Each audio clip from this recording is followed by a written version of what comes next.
আসসালামু আলাইকুম প্রিয় দর্শক, অন্য মঞ্চের আলাপ চাইতে আপনাদের সকলকে আমন্ত্রণ জানাচ্ছি। রাজনীতি এখন আবার উত্তপ্ত সেফ এক্সিট নিয়ে। অন্তর্বর্তী সরকারের ভেতরেই ছড়িয়ে পড়ছে এই সেফ এক্সিটের ভয়। কিছুদিন আগে সরকারের কাছের লোক বলে পরিচিত অর্থনীতিবিদ দেবপ্রিয় ভট্টাচার্য সেফ এক্সিটের কথা বলেছিলেন, কিন্তু তখন বিষয়টি খুব বেশি চিন্তার খোরাক জোগাতে পারেনি। কিন্তু এবারের সরকার একেবারে আপনজন নিয়োগকর্তা বলে পরিচিত কিংস পার্টি এনসিপির আহ্বায়ক নাহিদ ইসলাম আবার সামনে আনলেন সেফ এক্সিটের বিষয়টি। বলেছেন সেফ এক্সিটের জন্য অন্তর্বর্তী সরকারের উপদেষ্টাদের অনেকেই বিভিন্ন রাজনৈতিক দলের সঙ্গে লিয়াজও করে ফেলেছে। তারা নিজেদের সেফ এক্সিটের কথা ভাবছে। 4 অক্টোবর একটি বেসরকারি টেলিভিশনের কাছে দেয়া নাহিদ ইসলামের এমন মন্তব্য সামাজিক যোগাযোগ মাধ্যমে তুলেছে নানা আলোচনা সমালোচনার ঝড়। অবশ্য উপদেষ্টা শারমিন মুর্শিদ নাহিদের এমন দাবিকে উড়িয়ে দিয়েছেন। বলেছেন উপদেষ্টাদের সেফ এক্সিটের দরকার আছে বলে মনে করেন না তিনি। আমাদেরও প্রশ্ন, উপদেষ্টাদের সেফ এক্সিট দরকার হবে কেন? তাও আবার যেন তেন উপদেষ্টা পরিষদ নয়, নোবেল বিজয়ীর উপদেষ্টা পরিষদকে সেফ এক্সিট নিয়ে ভাবতে হবে কেন? শারমিন মুর্শিদ যতই মিডিয়ার সামনে বলুক না কেন, সূত্রগুলো বলছে সরকার এবং সরকার উপদেষ্টা পরিষদের ভাবনা এখন কতটা নিরাপদে প্রস্থান নেওয়া যায়, ভবিষ্যৎ জীবনকে কতটা নিষ্কণ্টক করা যায়। বিস্তারিত জানতে চলুন যাওয়া যাক বিশ্লেষণে। শুরু করা যাক ঐতিহাসিক একটি ঘটনা দিয়ে। সম্রাট বাবরের কথা আমরা সবাই জানি। সম্রাট বাবর যখন মধ্য এশিয়া ছেড়ে ভারতের পথে পা বাড়ান, সবার আগে দখল করেন কাবুল। কাবুল দুর্গ অবরোধের পর কাবুলের শাসক মুকিম বেগ বাবরকে শর্ত দেন ধন সম্পত্তি ও প্রাণ নিয়ে নিরাপদে প্রস্থানের সুযোগ দিলে তারা কাবুল ছেড়ে যাবেন। রাজ্য, রাজার ভাগ্য এবং রাজনীতিতে এমন সেফ এক্সিটের ঘটনা বহু আছে। মানে রাজনীতিতে এই সেফ এক্সিটের বিষয়টি নতুন কোনো বিষয় নয়। ইতিহাস বলে রাজা আসে রাজা যায়, তবে আগের রাজা নিশ্চিন্ত হতে চায় ক্ষমতা ছাড়ার পর তার নিরাপদ প্রস্থানের বিষয়টি। অধ্যাপক ইউনূসের নেতৃত্বে অন্তর্বর্তী সরকারের আশেপাশে ঘুরছে এখন এই সেফ এক্সিটের ভাবনা। সেটি আবার যে কেউ বলেননি, বলেছেন নাহিদ ইসলাম, যিনি এনসিপির আহ্বায়ক, সরকার নিয়োগকর্তা বলে পরিচিত। তিনি এক সময় অধ্যাপক ইউনূসের সহকর্মীও ছিলেন। এখনো পর্দার আড়ালে সরকারের নীতি নির্ধারণে বেশ প্রভাবশালী। তিনি 4 অক্টোবর 71 টেলিভিশনকে বলেছেন যে সরল বিশ্বাসে তারা উপদেষ্টাদের নিয়োগ করেছেন, সে বিশ্বাস কাচের আয়নার মতো ভেঙে গেছে। উপদেষ্টাদের মধ্যে অনেকেই তাদের সাথে বেইমানি করেছেন। শুধু বেইমানি করেননি, এখন উপদেষ্টারা ভাবছে দিন শেষ, সময় ফুরিয়ে এসেছে, চলে যেতে হবে, তাই যাওয়ার পথ করে নিতে হবে, যেটি রাজনীতিতে পরিচিত সেফ এক্সিট হিসেবে। দর্শক, আপনাদের হয়তো মনে আছে অর্থনীতিবিদ দেবপ্রিয় ভট্টাচার্য কিছুদিন আগে সরকারকে পরামর্শ দিয়েছেন। বলেছিলেন উপদেষ্টাদের যাওয়ার রাস্তা নিয়ে ভাবা উচিত। হয়তো দেবপ্রিয় ভট্টাচার্যের সেই পরামর্শ সরকার অনেক উপদেষ্টা শুনেছেন। কিন্তু প্রশ্ন হলো, সরকার এরই মধ্যে ঘোষণা দিয়েছে আগামী ফেব্রুয়ারির প্রথমার্ধে জাতীয় সংসদ নির্বাচন হবে। সে নির্বাচন হলে নতুন সরকার দায়িত্ব নেবেন, বর্তমান সরকার চলে যাবে, নতুন সরকার আসবে। এখানে তো সেফ এক্সিটের কোনো প্রশ্ন নেই। সেফ এক্সিটের প্রশ্ন তখনই আসে যখন তার প্রস্থান আনসেফ হয়ে ওঠে, যেমনটা সম্রাট বাবরের কাছে মুকিম বেগ চেয়েছিল। দর্শক, আপনাদের নিশ্চয়ই মনে আছে দায়িত্ব নেওয়ার পর প্রধান উপদেষ্টা জাতির উদ্দেশ্যে দেওয়া ভাষণে বর্তমান সরকারের মেয়াদ নিয়ে কোনো কথা না বললেও বলেছিলেন ছাত্ররাই যেহেতু তার নিয়োগকর্তা, তাই ছাত্ররা না চাইলে তিনি আর থাকবেন না। অবশ্য মেহেদী হাসানকে দেওয়া সবশেষ সাক্ষাৎকারে বলেছেন তাদের মেয়াদ কতদিন হবে সেটা তারাই ঠিক করবেন। তারপর ছোট সংস্কার, বড় সংস্কার, মৌলিক সংস্কার নানা বাহানা দেখিয়ে তিনি চেয়ারের মেয়াদ লম্বাই করেছেন। কিন্তু তার মধ্যেও ক্ষমতার মসনদটি নড়ে চড়ে বসেছে কয়েকবার। অফিসার্স অ্যাড্রেসে সেনাপ্রধানের বক্তব্যের পর প্রধান উপদেষ্টার গতি বেশ নড়বড়ে হয়ে পড়েছিল। অবশ্য কেউ কেউ সেটাকে বলেছিলেন তিনি নাটক করেছিলেন। সেই নাটক মঞ্চস্থ করেছিলেন কিংস পার্টি এনসিপির আহ্বায়ক নাহিদ ইসলামকে গত 22 মে যমুনায় ডেকে। সে যাত্রায় জাতীয় ঐক্যমতের ঘোষণা দিয়ে বৈঠকটিকে কুল হারা তরিকে কুলে ফিরিয়েছিলেন অধ্যাপক ইউনূস। বিএনপি ও জামাতের সমর্থনে গদি বাঁচান তিনি। আবার ডিসেম্বরের মধ্যে নির্বাচন দেওয়ার জন্য বিএনপি যখন ভালো একটা চাপ তৈরি করতে পেরেছিল, সে সময়ও অন্তর্বর্তী সরকারের অবস্থা হয়েছিল বেশ লেজে গোবরে। ঠিক তখনই লন্ডনে উড়াল দিয়েছিলেন প্রধান উপদেষ্টা। রাষ্ট্রের টাকা খরচ করে ডক্টর ইউনূস তারেক রহমানের সাথে মিটিং করে আসলেন, সাথে বাঁচালেন তার এবং তার সরকারের গদি। মবের রাজত্ব কায়েম, সংখ্যালঘু নিপীড়ন, দেশ বিদেশের ষড়যন্ত্র, নারী নিপীড়ন, উগ্রবাদের উত্থান, স্বজনপ্রীতি, পাহাড়কে অগ্নিগর্ভ করে তোলা, বেকারত্বের হার বৃদ্ধি সহ নানা ইস্যুতে এই সরকারের প্রতি সাধারণ মানুষের মনোভাব এমন যে ছেড়ে দেমা কায়দাবাজি। বিষয়গুলো আঁচ করতে পেরে উপদেষ্টারা মাঝে মধ্যেই এক্সিটের প্রসঙ্গ টেনে আনেন। তবে সেই এক্সিটের যে লেজে কবরে অবস্থা সেটা উপদেষ্টারা নিজ মুখেই স্বীকার করেছেন। 6 অক্টোবর শারমিন মুর্শিদ বলেছেন, এখনো নির্বাচনের পরিবেশ তৈরি হয়নি। দর্শক, ফেব্রুয়ারির শুরুতে নির্বাচন মানে হাতে মাত্র 4 মাস। এখনো যদি পরিবেশ তৈরি না হয় তাহলে কবে হবে? ঘুরে ফিরে সেই পুরনো প্রশ্নই উঠেছে, নির্বাচন কি আদৌ হবে ফেব্রুয়ারিতে? যদি হয় তাহলে তো সেফ এক্সিটের প্রয়োজন নেই, আর যদি না হয় তাহলে সেফ এক্সিটের প্রশ্ন আসবে। ঘুরে ফিরে শারমিন মুর্শিদও কিন্তু একই ইঙ্গিত দিচ্ছেন। নির্বাচন নিয়ে প্রশ্ন ওঠার কারণটাও শারমিন মুর্শিদের কথায় আছে, তা হলো সংস্কার। প্রয়োজনীয় সংস্কারগুলো করা দরকার, এমনটা তিনিও মনে করেন। গত সপ্তাহে আসিফ নজরুল যখন বলেছিলেন ফেব্রুয়ারির পরে 1 সেকেন্ডও থাকবেন না, সেদিন তিনিও বলেছেন নির্বাচনের আগে সংস্কারের দৃশ্যমান অগ্রগতি যেন হয়ে যায়। অবশ্য আসিফ নজরুলের এ দাবির বিশ্বাসযোগ্যতা নিয়ে ইতিমধ্যে জনমনে ব্যাপক সন্দেহ আর অবিশ্বাস আছে। কারণ সংস্কার তো দূরের কথা, জাতীয় ঐক্যমত্য কমিশনের নামে যে নাটক গত 7 মাস ধরে চলছে তাতে এ নিয়ে জনমনে অনেক প্রশ্ন দেখা দিয়েছে। সংস্কার কমিশনের মেয়াদ বাড়াতে 15 অক্টোবর পর্যন্ত বাড়ানো হয়েছে। তারা 84টি সংস্কার প্রস্তাব নিয়ে আলোচনা করছে। সংস্কারের খসড়া হলেও বাস্তবায়নের পদ্ধতি নিয়ে এখনো রাজনৈতিক দলগুলো একমত হয়নি। শেষমেশ যুদ্ধ চলছে গণভোট কবে হবে তা নিয়ে। 15 মাসে যে সংস্কার হয়নি, সামনের 4 মাসে তা করে ফেলবে এমন আশা আর কেউ করেন না। কাজেই বর্তমান সরকারের আমলে আদৌ সংস্কার হবে এমন আশা এখন আর কেউ করছে না, বরং এখন আলোচনা চলছে নতুন সরকার আসলে যাতে তারা সংস্কার প্রস্তাবগুলো বাস্তবায়ন করে। এখানেই রাজনৈতিক দলগুলোর মধ্যে বিরোধ। মূলত বিএনপির সাথে অন্য রাজনৈতিক দলের মতপার্থক্যের কারণ, বিএনপি মনে করে তারা ক্ষমতায় গেলে তারা নিজেরাই অধিকাংশ সংস্কার করবে। এই বিরোধের জেরে নির্বাচনটাই পড়ে গেছে এক অনিশ্চয়তার মধ্যে। নির্বাচন না হলে পরিস্থিতি আরো জটিল হবে। উপদেষ্টারা সেফ এক্সিট খুঁজবেন এমনটাও হতে পারে। কিন্তু নির্বাচন হলে কি সেফ এক্সিট দরকার? ইতিহাস বলছে নির্বাচন হলেও সেফ এক্সিটের ব্যবস্থা করতে হয়। দর্শক, একটু মনে করিয়ে দেই, 1/11 এর পর ফখরুদ্দিন মঈনুদ্দিনের সরকার নির্বাচন দিয়েছিলেন, যেটি ছিল বাংলাদেশের ইতিহাসে অন্যতম সুষ্ঠু, অবাধ ও নিরপেক্ষ এবং অন্তর্ভুক্তিমূলক নির্বাচন। তারপরেও সেই সরকারের বড় বড় রথী মহারথীদের অনেকেই বিদেশে চলে যেতে হয়েছে। 15 বছর ধরে তারা বিদেশি আছেন। অনেকে দাবি করেন পর্দার আড়ালে তখন অনেক কিছুই ঘটেছিল, এমনকি 2008 সালের নির্বাচনের আগেই সেসব বন্দোবস্ত হয়েছিল, যেটাকে এখন নাহিদ বলছেন সেফ এক্সিট। নাহিদ ইসলামের কথা যদি সত্যি হয় তাহলে বর্তমান ডক্টর ইউনূসের অন্তর্বর্তীকালীন সরকারও কি শেষ পর্যন্ত ফখরুদ্দিন মঈনুদ্দিনের পরিণতি বরণ করবেন? তার মানে নির্বাচন হলেও সেফ এক্সিটের প্রশ্ন আসতে পারে। নাহিদ ইসলামের কথায় তাও পরিষ্কার। তিনি বলেছেন অনেক উপদেষ্টা নিজেদের আখের গুছিয়েছেন। তিনি অবশ্য সেসব উপদেষ্টার নাম প্রকাশ করেননি। সেটি নিয়ে অনেকে প্রশ্ন করেছেন। নাহিদ বলেছেন সময় এলে সাধন হবে, মানে নাম প্রকাশ করা হবে। এর আগে উপদেষ্টা আসিফ মাহমুদ লালনের এমন সাধনার কথা বলেছিলেন, জানিয়েছিলেন সময় এলে সবকিছু ফাঁস করে দেওয়ার কথা বলেছিলেন এনসিপি নেতা হাসনাত আব্দুল্লাহ। নির্বাচনের পরে গণতান্ত্রিক সরকার ক্ষমতায় এলেও অনেক উপদেষ্টা নিরাপদ নাও থাকতে পারেন। নাহিদ ইসলামের সময় এলে সবকিছু ফাঁস করে দেওয়ার আগেই তাই তারা হয়তো নিরাপদ জায়গায় চলে যেতে চাইছেন। তবে উপদেষ্টা শারমিন মুর্শিদ এখন বলছেন সেফ এক্সিট দরকার নেই, কিন্তু ক্ষমতা ছাড়লে পরিস্থিতি কোথায় যাবে তাকে তিনি ধারণা করতে পারছেন, যেটির জন্য সতর্কতা দিয়েছিলেন দেবপ্রিয় ভট্টাচার্য। অবশ্য অনেকে মনে করেন 1/11 যেমন সহজে সেফ এক্সিট পেয়েছিল, এবারও খুব বেশি কষ্ট হবে না। এমন ধারণা যারা পোষণ করেন তাদের মধ্যে একজন হলেন বিএনপি নেত্রী ব্যারিস্টার রুমিন ফারহানা। তিনি বলেছেন উপদেষ্টারা অনেকেই সেফ এক্সিট খুঁজছে। তার মনে হয় সেফ এক্সিট খুঁজতে উপদেষ্টাদের খুব কষ্ট করতে হবে না, কারণ ম্যাক্সিমাম উপদেষ্টা ডুয়েল সিটিজেনশিপ নিয়ে চলছেন।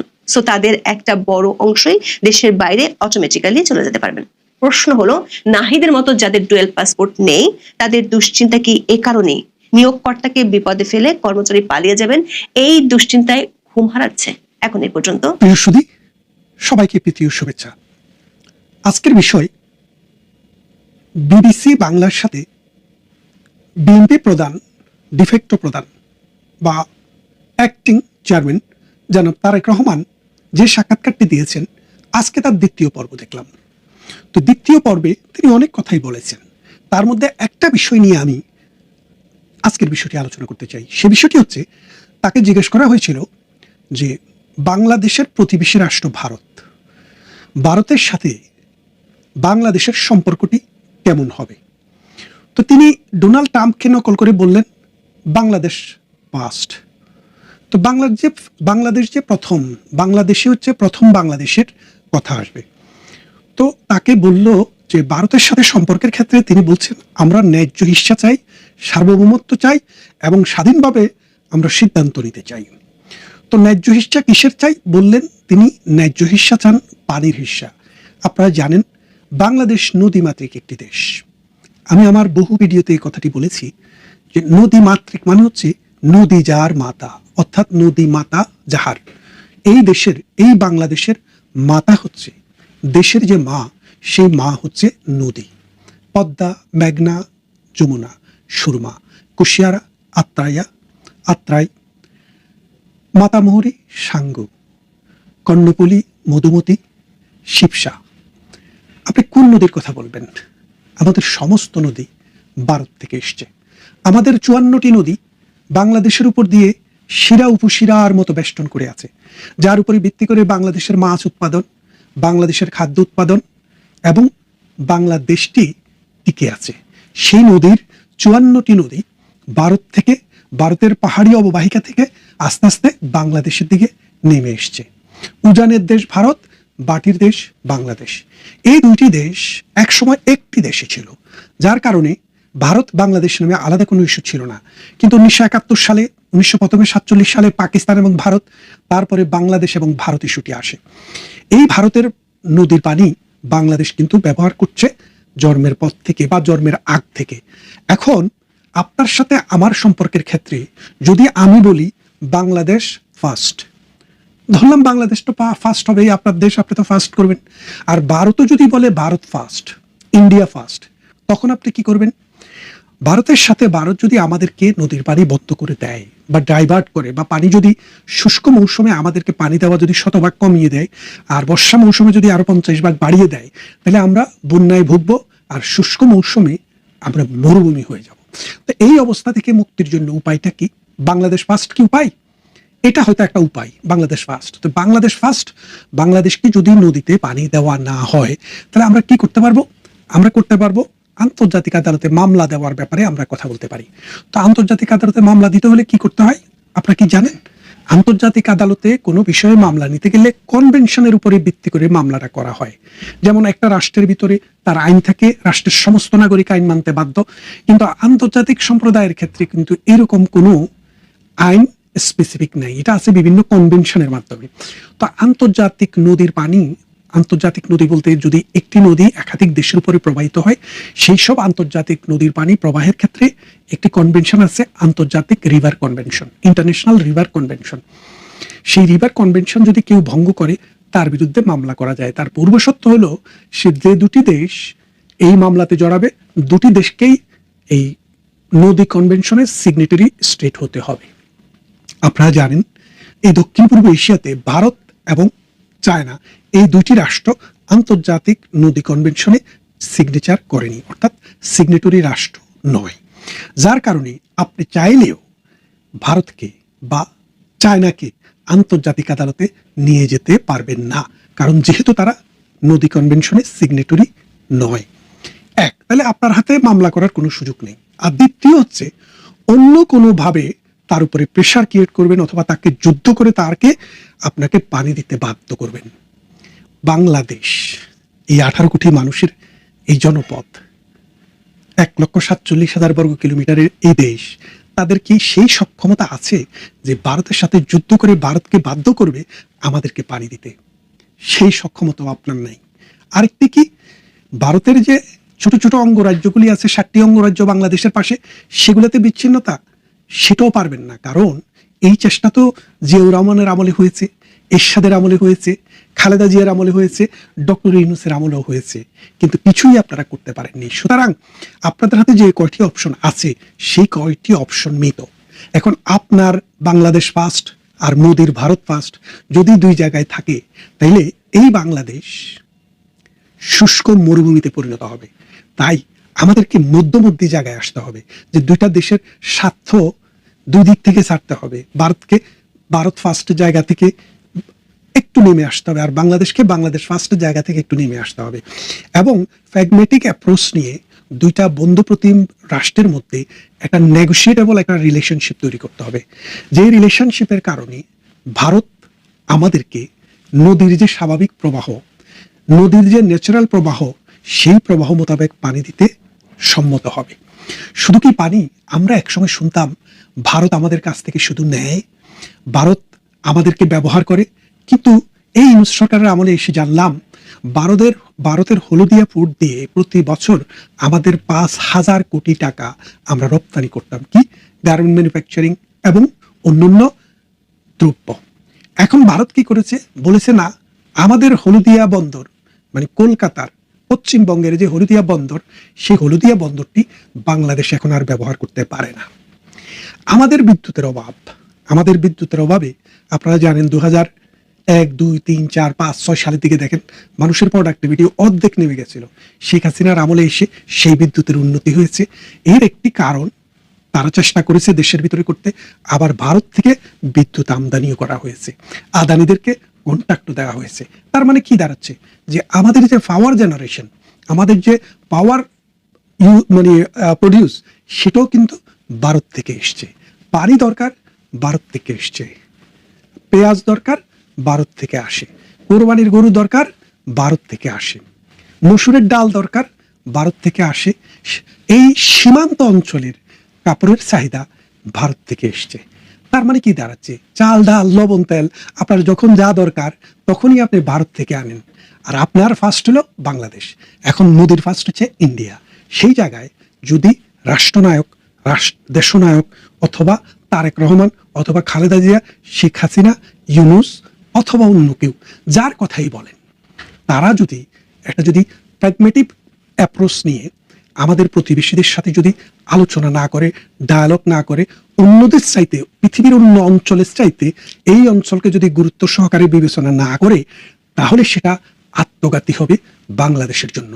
কারণ আমি আমার বক্তব্যের প্রথম অংশে যে কথাটি বলেছি, যুদ্ধ করে অথবা মামলা করে ভারতের সাথে কোনোভাবেই আমরা নেগোসিয়েশন করার, আমাদের কোনোভাবেই সমাধান করার সামর্থ্য নেই। আমাদের সামর্থ্য একভাবেই আছে, আলোচনার ভিত্তিতে, বন্ধুত্বের ভিত্তিতে দুটি রাষ্ট্র যদি নিজের জনগণ, নাগরিক এবং বিশ্ব সভ্যতা, সংস্কৃতি, জলবায়ু এইসব বিষয়কে কনসিডারেশনে নিয়ে যদি একটি আলোচনার টেবিলে বসতে পারে, তাহলে এই দুটি দেশ বন্ধু হিসেবেও থাকতে পারে এবং দেশের মানুষ, সমাজ, রাষ্ট্রকে সহযোগিতা করতে পারে। তা না হলে এই একঘেয়ে কথাবার্তা যে ভারতের সাথে সম্পর্ক পৃথিবীর অন্য যে কোনো দেশের মতোই হবে, এই কথাটি একটি আনাড়ি কথাবার্তা। এটি মানে অরাষ্ট্রনায়ক সুলভ কথাবার্তা। কারণ আপনি ভেনেজুয়েলার সাথে আমার কোনো সম্পর্কই দরকার নেই। চিলি, উরুগুয়ে, মেক্সিকো, কিউবা, ওদের সাথে হয়তো ব্যবসা বাণিজ্য কিছু হতে পারে, তাদেরকে আমার বর্ডারে পাহারা দিয়ে রাখতে হবে না, তাদের নদীর পানি আমার ব্যবহার করতে হবে না, তাদের দেশের উপর দিয়ে আমাকে এই বিদেশে পণ্য পাঠাতে হবে না, তাদের কাছ থেকে পেঁয়াজ, রসুন, আদা আমাদেরকে কিনতে হবে না।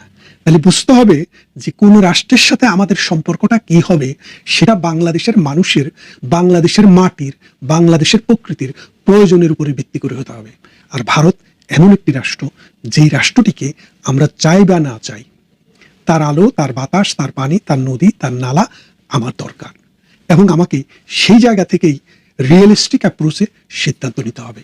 তারেক রহমান যে কথাটি বলেছেন, সেটি দ্বারা অনেকটা পাকিস্তানি প্রভাব দ্বারা প্রভাবিত হয়ে কথা বলেছেন, যেটা ওই হাসনাতদেরকে চোখে চোখ রেখে কথা বলতে শুনেছিলাম। পরে দেখা গেল চোখে চোখ নাই, চোখের জায়গায় এখন চোখ নাই, এখন তারাই ফেরার, তারাই এখন বিদেশে পালানোর পথ খুঁজছে এবং মানুষ তাদেরকে খুঁজছে। আসুন রিয়েলিস্টিক চিন্তা করি, বন্ধুকে বন্ধুর মতো, শত্রুকে শত্রুর মতো দেখি। আর কাকে বন্ধু লাগবে আর কাকে শত্রু লাগবে, সেটা দেশের মানুষের স্বার্থ এবং অর্থনৈতিক ভায়াবিলিটির উপরে ভিত্তি করে সিদ্ধান্ত নেওয়ার কৌশল অবলম্বন করি। ভালো থাকবেন, কথা হবে অন্য কোনো ভিডিওতে, অন্য কোনো দিন।